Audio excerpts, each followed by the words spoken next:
Hey guys, now you can follow me on Facebook. Just go to facebook.com/UltraMaximusReviews.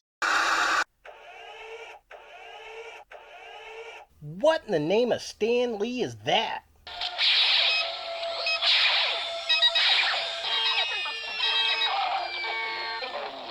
It's okay, little girl. Ah, sweet baby Anakin! You suck. Looks like it's that time of year again.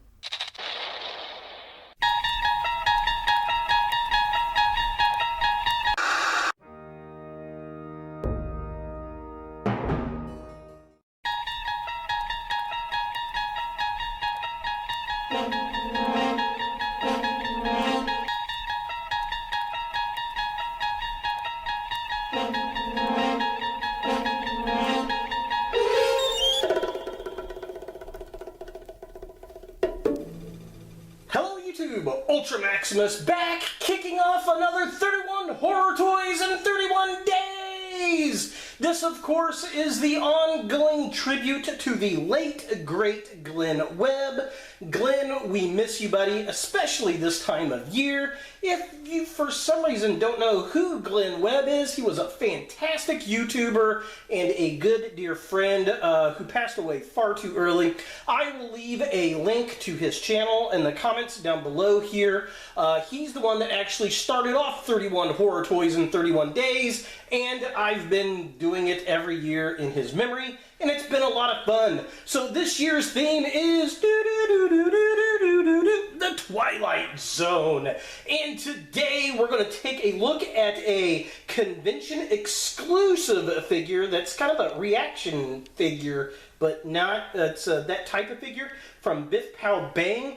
And it's the Entertainment Earth Special Edition of Alicia from the Twilight Zone episode The Lonely, which I believe is the 7th episode of the first season. If you don't know anything about this episode, it was basically about a guy who was, I want to say he was on an asteroid. It was a prison colony. He was in solitary confinement, essentially.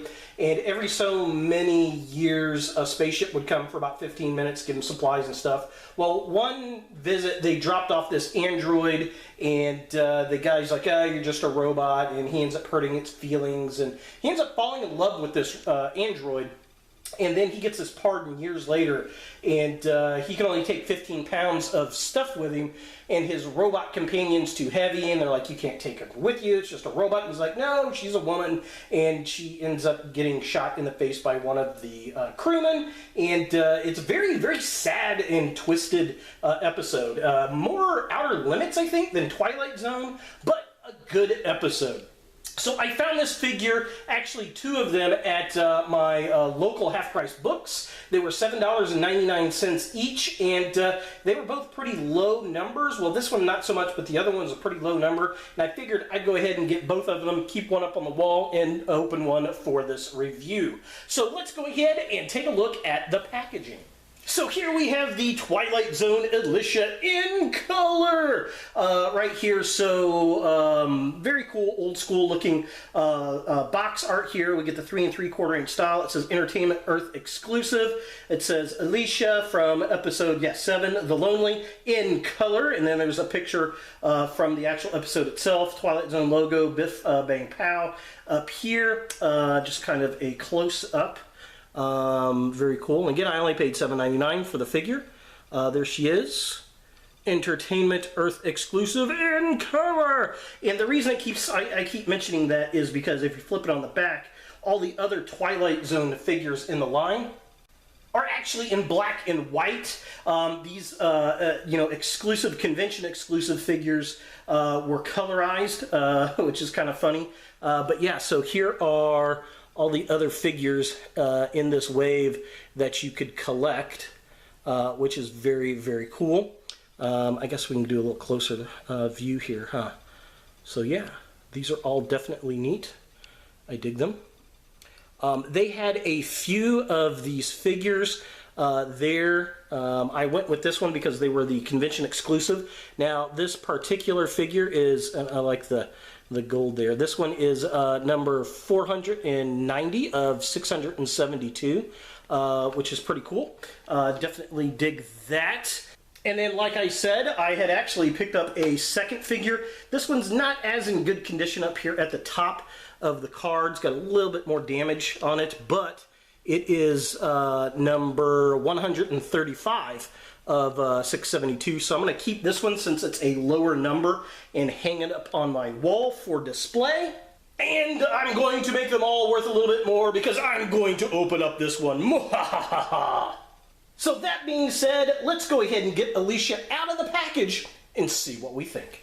So here we have Alicia out of the packaging, and this is not a very well built figure at all, which is very unfortunate. It has got some balancing issues because of the weird, long, goofy neck that she's got. She's very giraffe-like, so she kind of has to bend over to keep the balance, which I don't particularly care for. She doesn't have a lot of articulation, and I don't expect that in one of these retro kind of reaction type figures, but the problem with this figure is the head comes right off the ball joint, and it looks like it's about to split right down the seam. So to be honest, if you get one of these, just leave them in the package. They're just not built very well at all. As far as the articulation goes, the head does move back and forth. It's hampered a lot by the hair, and it does kind of wiggle up and down, but it really just kind of falls off of the ball joint there. The arms move up and down right there, like that, and then she has a little bit of articulation in legs. They go up that far. They don't go back at all, and then, of course, there's a split right there, and you've kind of, like I said, got to have her, if I can get her in focus. There we go. So yeah, I mean, her legs do move like that, but you kind of have to hunch her over, her head pops off again, to get her to stand up like thus. Once you do have her hunched over, she does stand, and I don't know, it kind of goes with the character a little bit because she's a little sad and lonely there, and that's the title of the episode. So taking a closer look at the figure itself, it's got a very interesting sculpt. It's got the blown off face, and we see the android circuitry underneath. Kind of creepy. The outfit she's wearing kind of reminds me of a potato sack, like they wore on Night Court, the Wheelers, Bob Wheeler and family. She's got the kind of dark brown dress with the yellow rope belt going on. The hair sculpted pretty decent. The biggest problem I got with this figure, like I said, she's kind of slung over, but that might be for the design, I guess. But the head, just absolutely terrible and pops right off if you just kind of sneeze at it, which is really sad. But the face, definitely creepy. Looking at the midsection of the figure, again, it's sculpted okay. She's got kind of the square booty, but that's mainly because you have to hunch it over there. I like the yellow paint around the bottom of the brown dress. That looks pretty decent. The hands kind of have just a clasped open kind of look. Again, kind of adds to the creepy factor. And then, of course, we've got the little rope belt kind of thing going on around her waist. And then finally, taking a look at the legs of the figure, she's pretty much got no pants because she's in a dress. And she's got these yellow sandals, which are kind of hard to see because the yellow's not too terribly much different than the flesh tone that she is, that kind of pale flesh look. I mean, it's okay. She stands, so that's a good thing. You just have to balance the top part of the figure well. For comparison, here we have Alicia with the 3 3/4 inch Star Wars The Force Awakens Han Solo, and, well, they're both pretty bad 3 3/4 inch figures. Han Solo because he looks more like Mike Myers from Saturday Night Live, and the Alicia figure because, well, she can't even stand up straight and her head just falls right off. So, is Alicia a figure that you want in your horror collection? Well, to be honest, this is a really bad toy, but it's more of a collector's piece than anything. If you are a Twilight Zone fan, I think you're really going to like this. If you like convention exclusives, you're going to definitely dig this. It's just badly put together, which is a bit of a shame. The head just falls right off. You gotta kind of have to balance her over. And again, it's been so long since I've seen the episode. I don't know if she's supposed to be hunched over like that after she got shot in the face. I want to say she fell down when she got shot. I'll have to go back and look. If you know, leave a comment down below. She's definitely creepy with that blown open face. And, well, I mean, it works. And she definitely looks lonely. So there she is, Alicia, the convention exclusive from the Twilight Zone, to kick off 31 horror toys in 31 days. And be sure to tune in all month as we take a look at another horror and Halloween themed figure in honor of the late, great Glenn Webb. We miss you, buddy, and look for more videos in the future. Hey guys, thanks for watching. If you like this video, thumbs it up. If you hate this video, thumbs it down. To watch more Ultra Maximus, click on the links to the right.